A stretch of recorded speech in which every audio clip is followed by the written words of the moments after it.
One of the most critically important parts of the Paris Agreement is that countries will come back every 5 years to look at what kinds of actions are happening, how much progress is being made, what kinds of opportunities there are to take even stronger action, and then they can go through a process of revising upward what they're committed to do.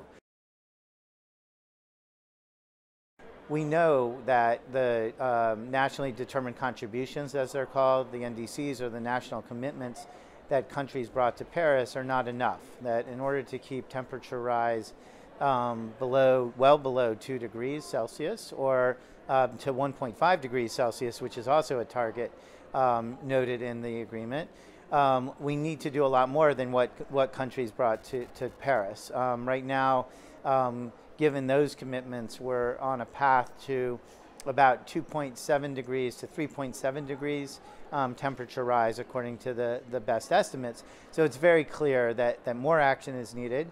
And it's also clear, actually, that action, taking a lot of steps on climate change, brings enormous benefits, widespread development benefits, widespread economic benefits. When you look at things like renewable energy and the energy access it can provide, when you look at clean transportation and the way it can help with mobility, when you look at protecting forests and the ways in which that can help rural communities and agriculture, all these things have enormous benefits.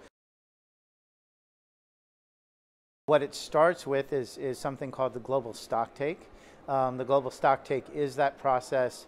The first formal full stocktake is in 2023. It's a process, a moment for countries to come together to look at their progress thus far collectively, what's happening and what needs to happen in order to keep global warming below certain levels, those dangerous levels, and then also what those opportunities are, where climate action can be taken, what the benefits of taking it can be, all of that. And then 2 years later, by 2025, countries are meant to bring forward new commitments and really ramp up their efforts so that we are on the kind of trajectory that we need to be on.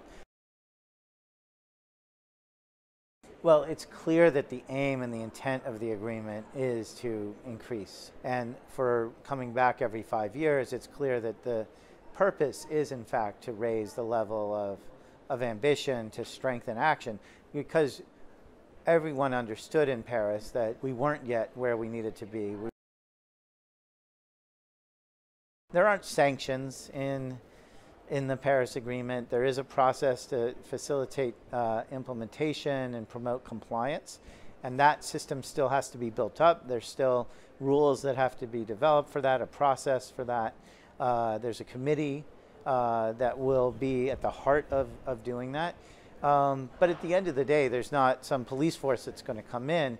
What's instead critically important is how much this is built and how countries work together, how much they see it as in their own interest, and how much they help motivate each other to move forward.